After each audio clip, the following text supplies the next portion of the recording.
दोस्तों इस वीडियो के डिलीट होने से पहले इस वीडियो को डाउनलोड करके रख लो। क्या पता कल के दिन ये वीडियो जो है यूट्यूब पे से हट जाए, क्योंकि इस वीडियो में कुछ ऐसी ऐसी बातें हुई है जो कि हमारे सिस्टम को एक्सपोज करता है। देश में बढ़ रही बेरोजगारी को देख के कुछ लोगों ने कॉकरोच जनता पार्टी नाम की पार्टी स्टार्ट की और ये लोग एजुकेशन मिनिस्टर के रिजाइन के लिए जंतर मंतर पर आकर प्रोटेस्ट भी करने लगे। एजुकेशन मिनिस्टर रिजाइन दे या ना दे, पर इस प्रोटेस्ट में से बहुत सारी वीडियो निकल कर आ रही है। इनमें से ज्यादातर लोगों को पता ही नहीं कि आखिर ये वहां क्यों गए। इनको तो बस टाइम पास करना था, इसीलिए प्रोटेस्ट में चले गए।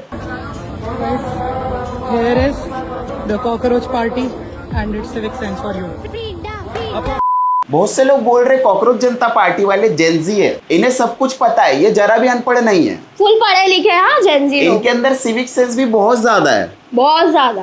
लेकिन पता नहीं कैसे ये लोग खाना खा के प्लेट वहीं पर छोड़ दिए। ऐसे कैसे कोई प्लेट कहीं छोड़ सकता है? ऐसा तो नहीं करना चाहिए था ना। सिविक सेंस कहाँ चले गया यार आपका? वही ना। अब इस प्रोटेस्ट से कुछ मिले या ना मिले, पर इस प्रोटेस्ट में से एक खेबड़ी लकड़बग्गी बहुत ज्यादा फेमस हो रही है। भारत विरोधी लोग हैं, सिस्टम का विरोध करना अच्छी बात है, कोई दिक्कत नहीं है सरकार से सवाल पूछना, मगर यह देश विरोधी लोग, उमर खालिद इनका बाप लगता है कि उसके साथ जो डांस कर रहे हैं? उमर खालिद कौन है? इसके पास कहने के लिए कुछ नहीं है, बस ये हिंदू मुस्लिम बीजेपी आरएसएस और पता नहीं ये उमर खालिद ही करते रहती है हर क्लिप में। पता नहीं इसे एक टॉपिक मिल गया, बस उमर खालिद हर जगह जा जाकर ये उमर खालिद ही कर रही है। अब इस खेबड़ी को कोई जाकर समझाओ कि जेनजी वहां पर उमर खालिद के लिए नहीं आए। वो वहां पर आकर ये नहीं बोल रहे उमर खालिद को एजुकेशन मिनिस्टर बना दो, वो बस ये पूछ रहे हैं कि नीट का पेपर जो लीक हुआ है उसकी जिम्मेदारी कौन लेगा। करना अच्छी बात है, कोई दिक्कत नहीं है सरकार से सवाल पूछना, और मैडम ने खुद ही कह दिया कि सरकार से सवाल करने का हक तो सभी का है। तो मैडम आप बीच में क्यों आ रही हो? और अगर आपको इतनी ही उमर खालिद की पड़ी है तो जाओ अपना अलग से रैली निकालो उमर खालिद के ऊपर। नेपाल बनाने की बात करते हो भाई, हम यहाँ पे नेपाल नहीं बनने देंगे।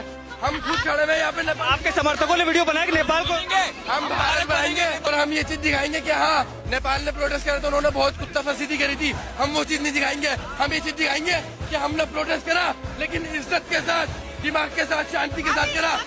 अब इस इंटरव्यू में इस स्टूडेंट भाई ने सीधे सीधे कहा हमें नेपाल नहीं बनाना इंडिया को। नेपाल में प्रोटेस्ट हुआ लेकिन वो प्रोटेस्ट सरकार के खिलाफ था और वो जरा भी पीसफुल प्रोटेस्ट नहीं था। अब इंडिया की जेनजी के प्रोटेस्ट में क्या फर्क है? ये प्रोटेस्ट बहुत ज्यादा पीसफुल है, लेकिन ये आरएसएस की चमची लकड़बग्गी खेबड़ी वहां पर भी आकर चिल्लाती, पता नहीं इसकी आवाज कैसी सी करते रहती है, बस चिल्ला कर पुतला बनने आई है यहाँ। तो जी हाँ दोस्तों, आरएसएस की चमची ये खेबड़ी लगड़बग्गी बीच में आ जाती है और बोलती है अरे ये तो नेशनल थ्रेड है, आप लोग इंडिया को नेपाल बना दोगे, आप लोग को तो अरेस्ट करना चाहिए। अरे कहाँ से इंडिया नेपाल बन रहा है? नेपाल में क्या क्या हुआ था दीदी, आपने देखा गौर से? नेपाल में तो पूरा आग वाग लगा दिए थे यार। ये सब किसी को नहीं दिखेगा, बस यही दिखेगा कि जेनजी तो प्रोटेस्ट कर रहा है, कॉकरोच जनता पार्टी हाय हाय। यार टॉपिक को तो समझो, वो लोग इस चीज के लिए प्रोटेस्ट नहीं कर रहे कि मोदी को सीट से हटाओ। It's just a protest for education guys. वो लोग सिर्फ इस चीज के लिए प्रोटेस्ट कर रहे हैं ताकि हमारा जो एजुकेशन मिनिस्टर है वो रिजाइन दे दे, क्योंकि देश में बहुत ज्यादा पेपर लीक, ऐसे बहुत सारी चीजें सामने आ रही है और कहीं ना कहीं इसकी जिम्मेदारी जो है एजुकेशन मिनिस्टर को ही लेनी पड़ेगी। एजुकेशन मिनिस्टर नहीं लेगा इसका जिम्मेदारी, तो कौन लेगा? आप लोग ही बताइए ना। तो ध्रुव राठी के टट्टे चाट रहे हैं, ध्रुव राठी के टट्टे चाटी को फॉलो करते हैं। ध्रुव राठी ने इस देश में वही है जिसने डाटा ब्राह्मण। अब इस प्रोटेस्ट का हिस्सा बनने आए थे विजेता दहिया।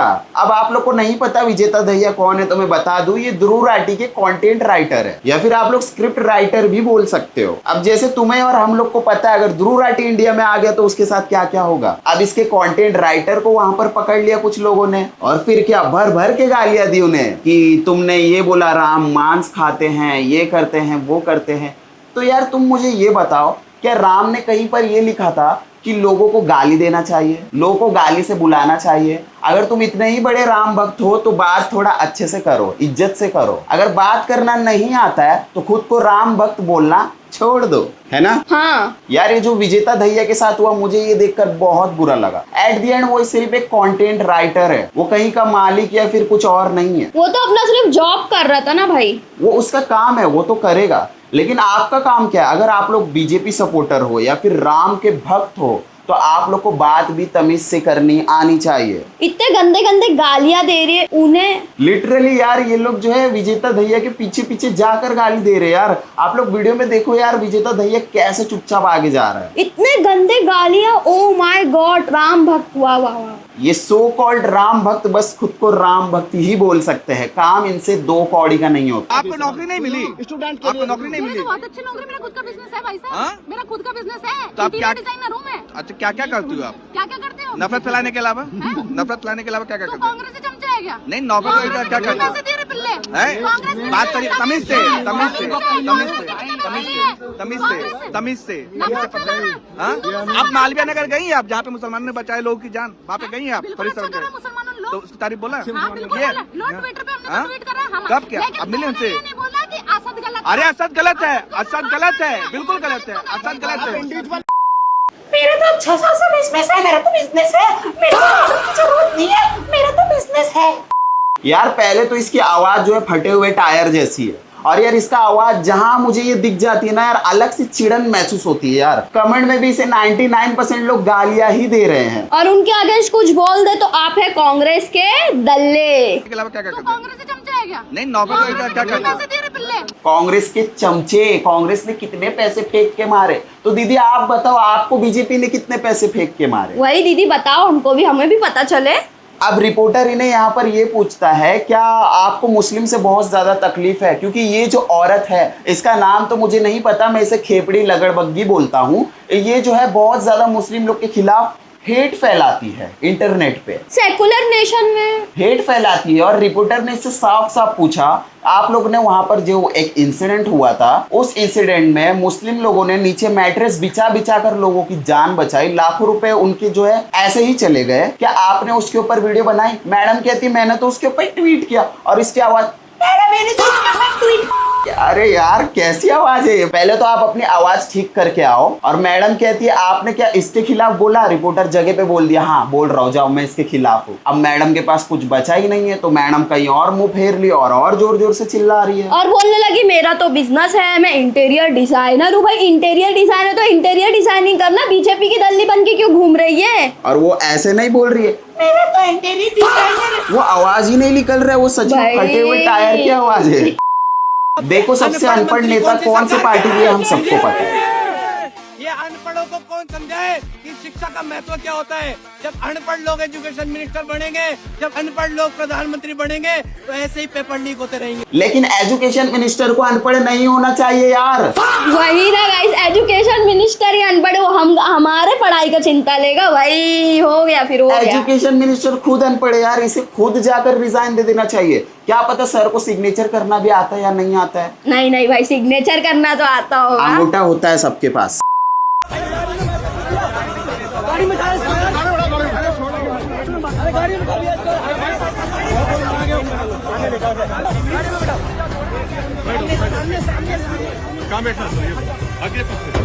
ये लो, ये इंडिया का कॉकरोच नहीं है यार, ये अमेरिका का कॉकरोच है। तो इनकी जो है प्रजाति थोड़ी अलग होती है, इसलिए भाई 45 डिग्री को सह नहीं पाया, इसलिए भाई को जो है गाड़ी में डाला जा रहा है ताकि वहां पर एसी में भाई को अच्छे से बिठाया जाए। आप जो यूएम का बोल रहे हैं, सरकार ने बुलाया था सबको, हैक करके बताइए कोई आया था क्या? नहीं आया।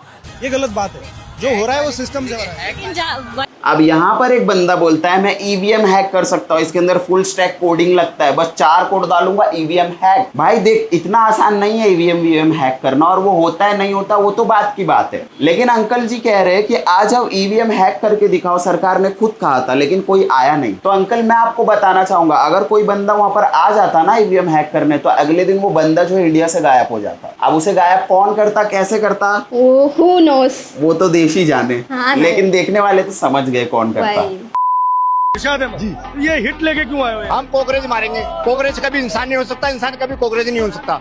क्या दिक्कत है इन लोगों से? बेचारे प्रोटेस्ट कर रहे हैं। अपनी रसोई में पैदा नहीं होने देते कॉकरोच, अगर हमने आज पैदा होने दिए तो हमारे आने वाली नस्ल को खराब है।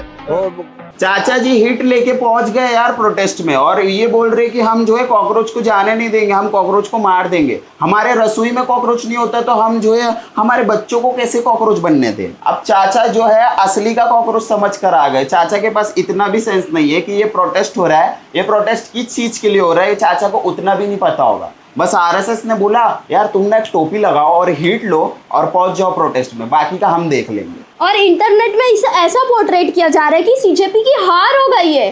गाइस लिटरली सीजेपी की हार हो गई है, ऐसे प्रोटेक्ट किया जा रहा है।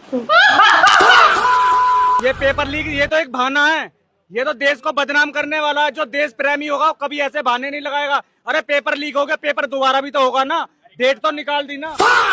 अब यहाँ पर अंकल क्या बोल रहे हैं, पेपर लीक ये सारे तो बहाने हैं, इनको बस देश को बदनाम करना है। फिर से पेपर दे दो भाई, फिर से पेपर दे दो, टाइम की तो कोई वैल्यू ही नहीं है। फिर से पेपर हो जाएगा ना, प्रोटेस्ट करने की क्या जरूरत है। अंकल एक जवाब दो कि आपको पता है कितने बच्चों ने खुद की लाइफ को एंड कर दिया इस लीक के वजह से, आपको पता है। अब वो जान के वापस आ सकती है? नहीं आ सकती। पेपर तो वापस हो जाएगा, ये मैं भी मानता हूँ, मेरी बहन भी मानती है और पूरी दुनिया मानती है। पेपर तो वापस हो जाएगा, लेकिन जो बच्चों ने खुद की लाइफ को एंड किया है वो कहाँ से वापस आएगा? इसकी जिम्मेदारी कौन लेगा? इसकी जिम्मेदारी आपका एजुकेशन मिनिस्टर लेगा, और आपके एजुकेशन मिनिस्टर को जो है रिजाइन करना ही पड़ेगा। बट यहाँ पर बहुत सारे सूत्रों से हमें पता चल रहा है कि एजुकेशन मिनिस्टर घंटा जो है रिजाइन नहीं करने वाले। ठीक है, आप वहां पर प्रोटेस्ट करो, जिंदगी भर प्रोटेस्ट करो, बूढ़े होने तक प्रोटेस्ट करो, एजुकेशन मिनिस्टर रिजाइन नहीं करेगा। बात एकदम सीधी है, एजुकेशन मिनिस्टर के ईगो पे आ चुकी है अब बात, और जब ईगो पे बात आ जाती है तो फिर कौन किसकी सुनता है। तो मुझे तो नहीं लगता एजुकेशन मिनिस्टर रिजाइन करेगा। तो प्लीज सीजेपी आप लोग ये जो भी प्रोटेस्ट कर रहे हो बंद कर दो, बिकॉज जब ईगो पे बात आती है तो फिर कोई किसी की नहीं। लाइक इससे आप लोग इस चीज से समझ सकते हो, अगर इन्होंने प्रोटेस्ट किया, इनका प्रोटेस्ट सक्सेसफुल हो गया और हम मान लेते हैं कि एजुकेशन मिनिस्टर ने रिजाइन कर दिया, बट इससे जो है बहुत बड़ा प्रॉब्लम क्रिएट हो जाएगा। अब यहाँ पर बीजेपी को ये लगने लगेगा कि ये लोग प्रोटेस्ट कर रहे हैं, हमारे एक मिनिस्टर को हटा दिया, अगर हमने इस मिनिस्टर को हटा दिया तो ये आगे चल के और भी प्रोटेस्ट करेंगे।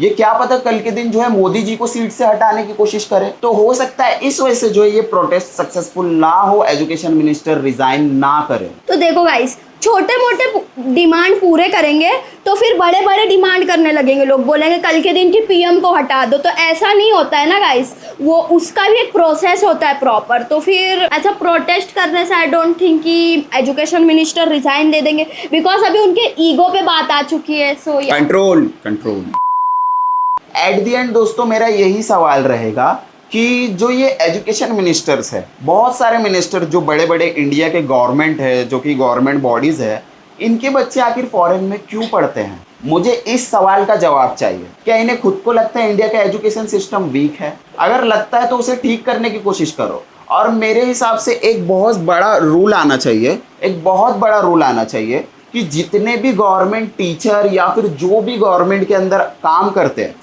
उनके बच्चे फॉरेन में जाकर नहीं पढ़ना चाहिए। उनके बच्चों को जो है सरकारी स्कूल में ही पढ़ना चाहिए, सरकारी स्कूल और सरकारी कॉलेज में पढ़ना चाहिए, बाहर देश जाकर नहीं पढ़ना चाहिए। एट द एंड हमारा यही सवाल रहेगा, एट द एंड हमारा यही बात रहेगा कि ऐसा कुछ रूल आए कि ये जो भी मिनिस्टर्स हैं इनके बच्चे इंडिया में पढ़े और इंडिया के गवर्नमेंट स्कूल और कॉलेज में पढ़े। क्योंकि आपको भी पता है, हमें भी पता है कि जो गवर्नमेंट स्कूल कॉलेज है उनकी हालत कैसी है। तो फैसिलिटी बोले तो एकदम मतलब सड़ा हुआ बेंच, सड़ा हुआ खाना, कुछ जगह अच्छा खाना मिल जाता है, बट कुछ स्कूलों में मैंने देखा है इतना सड़ा हुआ खाना मिलता है, मैं क्या ही बोलूँ गाइस। अभी दोस्तों आप लोग इस वीडियो को लाइक कर सकते हो, चैनल को सब्सक्राइब कर सकते हो। ये हमारा फर्स्ट वीडियो है कुछ ऐसे अलग से टॉपिक के ऊपर। आप लोग लाइक सब्सक्राइब कर देना और कमेंट में अपनी राय जरूर बताना, आप लोग सीजेपी, बीजेपी, आरएसएस, कांग्रेस इन सब के बारे में क्या सोचते हो। इस वीडियो को लाइक करना बिल्कुल मत भूलना दोस्तों। और हाँ, अपने जेनजी दोस्तों और भाइयों में इस वीडियो को शेयर कर दो। और आप लोग इस वीडियो को जो है बिन एयरफोन की भी देख सकते। हम लोग जो है एकदम फैमिली फ्रेंडली कंटेंट बनाते हैं।